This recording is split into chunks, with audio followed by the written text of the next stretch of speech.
안녕하세요. 책대로 삶을 살자 책 3자입니다. 오늘은 걱정과 불안이 많으신 분들에게 도움이 되고자 영상을 준비했습니다. 걱정과 불안은 정신을 산만하고 어지럽게 합니다. 또 자신의 인생에서 보람과 의미를 찾지 못하게 하여 지루함을 느끼게 합니다. 우리 뇌는 지루함에 약합니다. 지루함이 뇌를 피곤하게 하기 때문입니다. 저도 얼마 전까지 걱정과 불안이 많았습니다. 일요일 오후부터 월요일에 출근할 걱정이 밀려옵니다. 지난주 미처 마치지 못한 업무와 내일부터 발생할 업무 걱정에 푹 쉬지도 못하고 피곤한 월요일을 맞이하게 됩니다.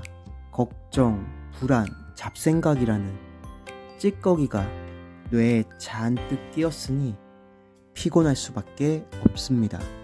주말뿐 아니라 평일도 마찬가지입니다. 업무 스트레스만으로 피곤한데 잠깐의 공백 시간에는 돈, 직장, 노후, 비전에 대한 불안이 찾아옵니다. 왜 이렇게 걱정과 불안이 엄습해 오는 걸까요? 답은 간단합니다. 자신의 인생에, 삶에 몰입하지 못했기 때문입니다. 불과 얼마 전까지의 제 뇌의 모습입니다. 걱정과 불안이 끼치는 악영향을 제대로 보여줍니다. 메인 컴퓨터인 뇌에 많은 악성 프로그램을 깔아놓고 살다 보니 나는 다른 사람들에 비해 무능력하고 멍청하다고 착각하게 됩니다. 이런 무기력한 감정은 우리의 기억이 되어 저장됩니다.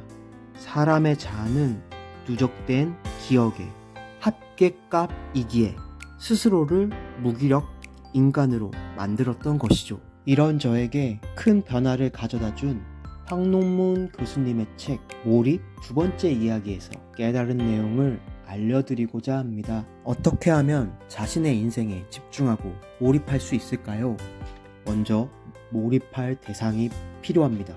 몰입할 대상은 내 인생이지만 이는 너무 광범위합니다. 범위를 줄여볼까요? 햇빛이 강력해도 돋보기로 초점을 모아야 종이를 태울 수 있습니다. 우리 뇌도 무한한 능력이 있지만 범위를 줄여 초점을 맞추지 못하면 무능력할 뿐입니다.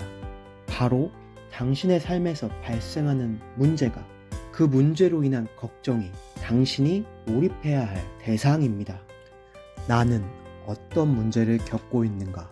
또 그 문제를 똑바로 바라보고 부딪혀 해결하려 하는가? 아님 현실을 피해 헛된 망상만 하고 있는가? 내가 지금 겪고 있는 이 문제를 포기하지 않고 해결하려고 하는가? 문제 해결을 위한 목표를 세워 행동하고 있는가? 아니면 그 걱정을 회피해 유튜브 쇼츠나 인스타그램만 열심히 보고 있는가? 제가 그랬습니다. 월급이 작다고 걱정만 했습니다. 나는 나이가 많으니까, 경력이 부족하니까, 스펙이 없으니까 이 걱정을 해결할 수 없다고 단정했습니다. 그러다 불안이 밀려오면 넷플릭스만 봤습니다. 자신의 문제에 몰입한 게 아니라 넷플릭스에 몰입했던 것이죠. 안타깝게도 우리의 뇌는 과거 원시시대에 머물러 있습니다. 원시시대에는 걱정과 불안에 떨지 않으면 생존할 수 없었습니다.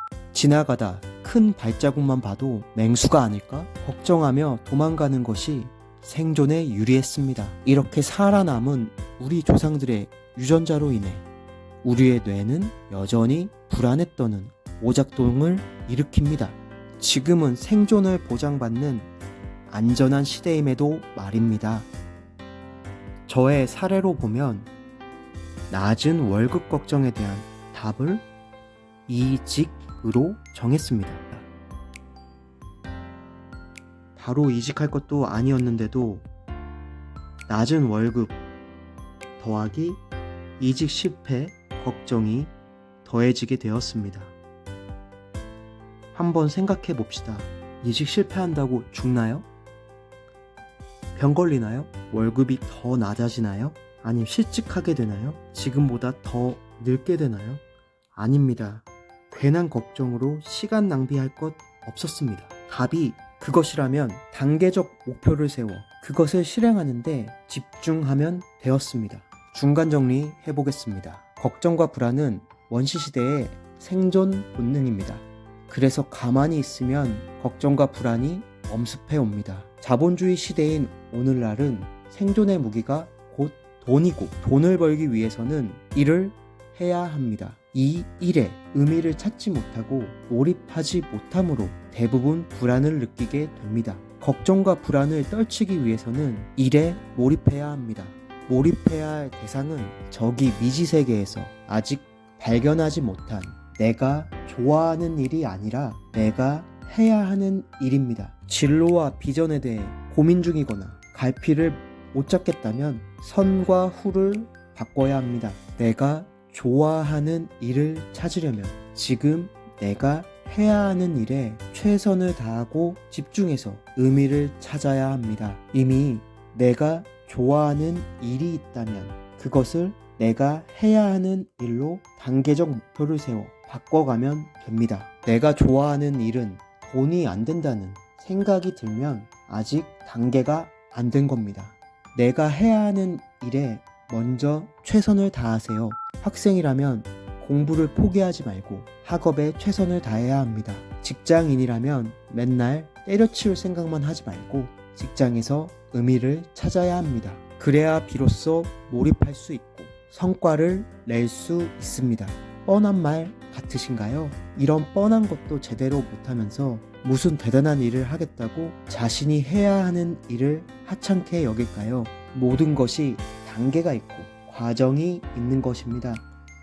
자신이 해야 하는 일에 집중하고 최선을 다할 때 성과를 내고 인정받을 수 있는 단계에 진입하게 됩니다. 이런 과정 속에서 끊임없이 내가 좋아하는 일에 대해 스스로에게 물어감으로 찾을 수 있는 것입니다. 그렇기에 내가 해야 하는 일을 좋아함으로 행복을 추구해야 합니다. 지금 내가 해야 하는 일에 동기부여하세요. 회사에서는 에이스가 되겠다. 학교에서는 우등생이 되겠다. 이렇게 하면 내가 좋아하는 일도 발견할 수 있습니다. 저의 경우 회사에서 에이스가 되겠다는 바로 그 목표가 저를 이직 성공과 내가 좋아하는 일을 찾게 해주었습니다.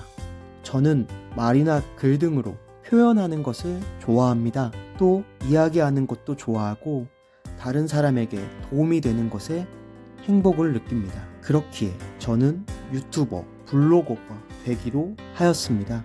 제 꿈은 크리에이터가 되어 사람들에게 좋은 영향과 도움을 주는 콘텐츠를 창조하는 것입니다. 제 인생에 몰입하려는 태도가 걱정과 불안에 찌든 인생을 바꿔주었습니다. 10대 때부터 찾지 못했던 비전을 갖게 해주었습니다.